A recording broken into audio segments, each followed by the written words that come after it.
Hey guys, welcome back to Professional Weekenders YouTube channel. Today we're here in Juniper Springs in the Ocala National Forest, and today we're gonna go for a swim. So stick around, check it out, hit that subscribe button, and let's go.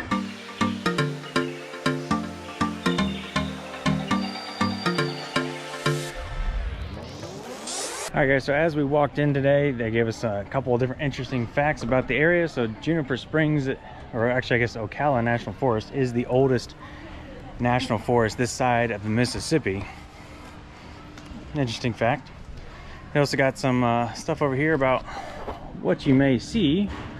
So they got some different birds, blue heron, tree frogs. Looks like there was also some walking trails and such as well.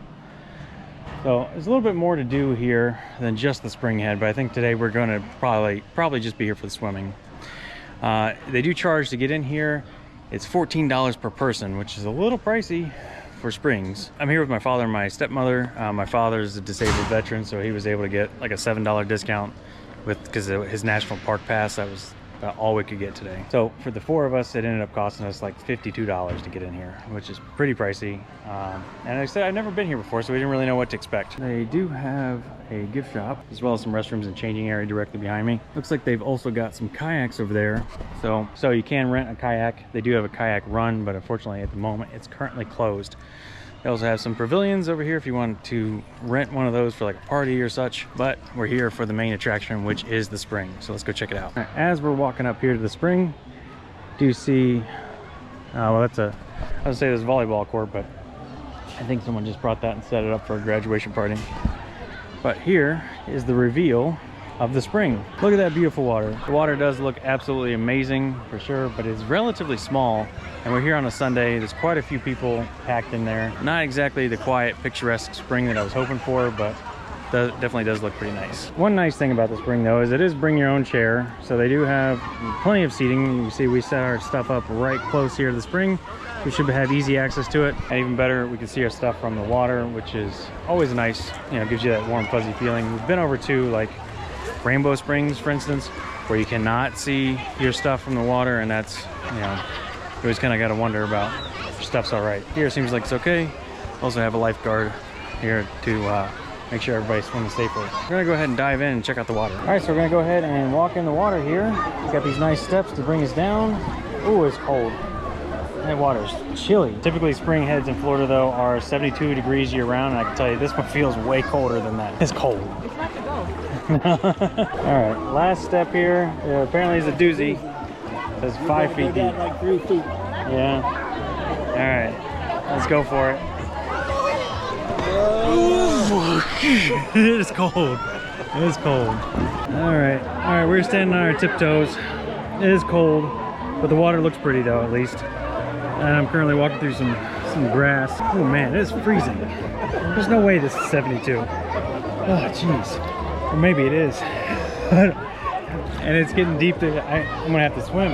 I'm on my tiptoes and I'm up to my neck already. All right, made it to somewhat to the other side, enough where I can start walking again on my tiptoes. But again, I'm like up to my neck. I want to get over here to the other end of the spring because there's like this cool old water mill. All right, here we go, making it to the other side. Grass is getting really deep over here, but there you can see this old water mill. I mean, it's still churning. I don't know if they're doing something with that. I have to go check it out. There's another set of stairs over here, so plenty of access points, which at least makes it kind of nice.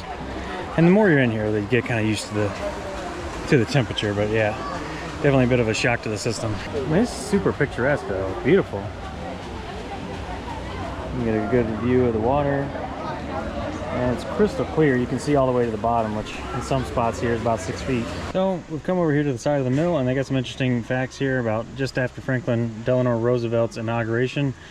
Basically, the first recruits joined the Civilian Conservation Corps in 1935-1936 and built this mill house right here at Juniper Springs. So we're gonna go see. I know I'm wet. I guess the only thing. Maybe I might have to come back here when I'm dry. I don't want to drag a bunch of water in there. But we'll go see if we can get another look at it from the other side at least. We'll, after we've done some swimming, dry off a bit, come back and go inside. Though I do see a trailhead at least. You can do some hiking and such while you're here. Oh yeah, look at that, it's beautiful. It's absolutely gorgeous. This old mill running, you get a little bit of waterfall action down the side and the spillover down to this beautiful little creek. This is Juniper Creek. You can actually see some of the spring is still bubbling up right here even. But you see how crystal clear the water is. It's only probably about 6 inches deep there. So I think I've heard of people taking their jet skis up to this spring head. I'm not really sure how you would. Maybe a kayak, but I mean, it's still, I don't know how close you could get. I'm gonna have to check that out sometime on the other channel when we do jet ski content. But obviously I've seen photos of this place so many times. Yeah, this water mill is super iconic. And it is absolutely beautiful. It does not disappoint at all. So that's a really nice touch. Like in addition to the swimming here, that you can come check out this mill. I've just never personally been here before. This is the first time for me. Pretty cool. I think I'm gonna head back over and do a little bit more swimming though. Now we're back for round 2. We got the goggles. I'm gonna go check it out. It is cold, but it's not as cold, not quite as cold the second time around. So there at least is that. Here we go. Let's see what we can see. All right, let's go.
That's the spring head. You can see where the water's coming out.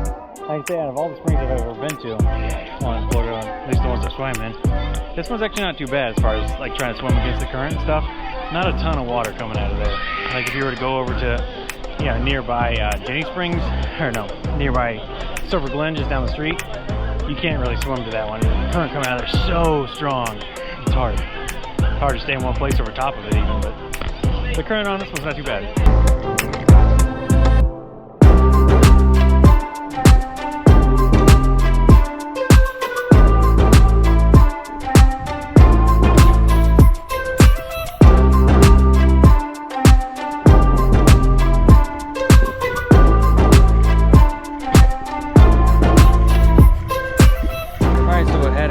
Swimming here. The water is a bit chilly, but you kind of get used to it after a little while.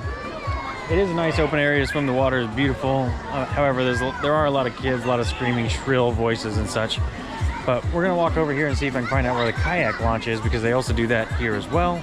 Unfortunately, I did hear that it's currently closed due to a 14-foot alligator being nested up in there. It is mating season, so the alligators are on the move.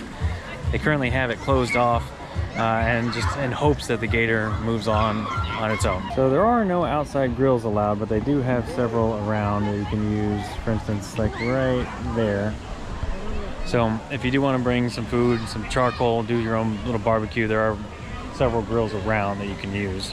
Just can't bring your own. So there is a little sign over there that talks about the bridge that's right here, and it mentions that the water boiling up from the spring head has create a cavern underneath and collapse this part of the bridge, which is why you can't walk over it yet anymore.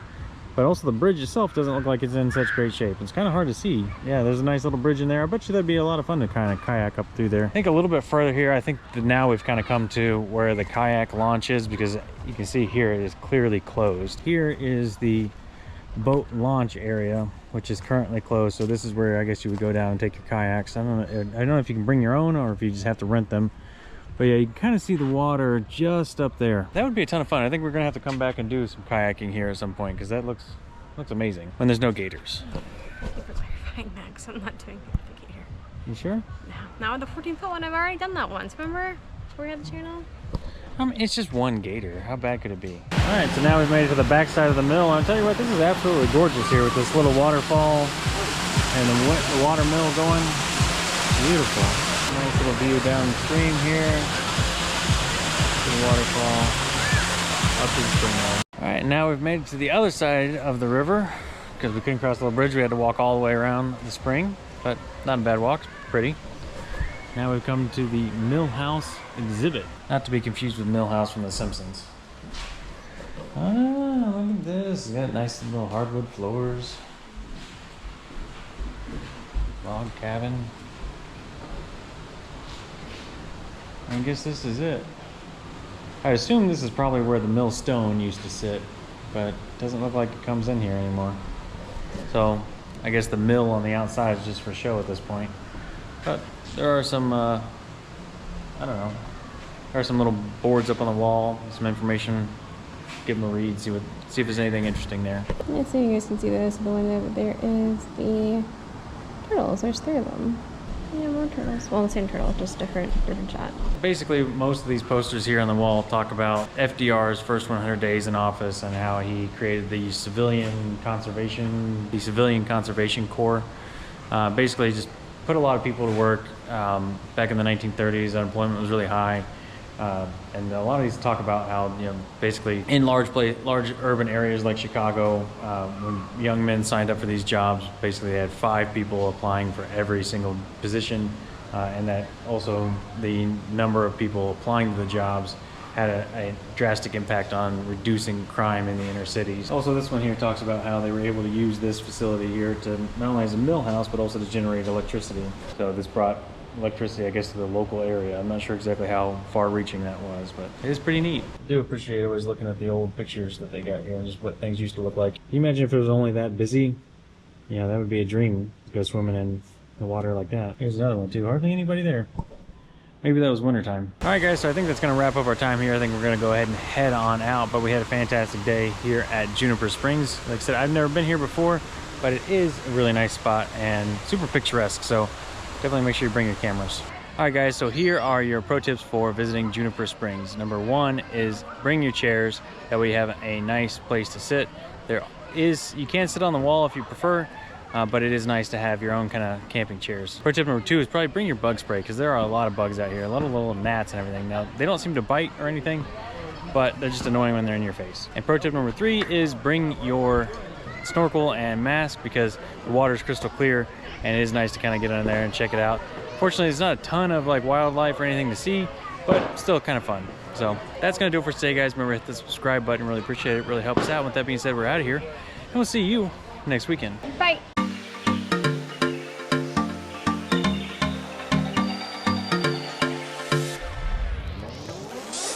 Lots of bugs. Work Act, Civilian Conservation Corps. The Civilian Conservation Corps. Yeah. Corps, yeah. Okay, so and then you get a good little view of the downstream.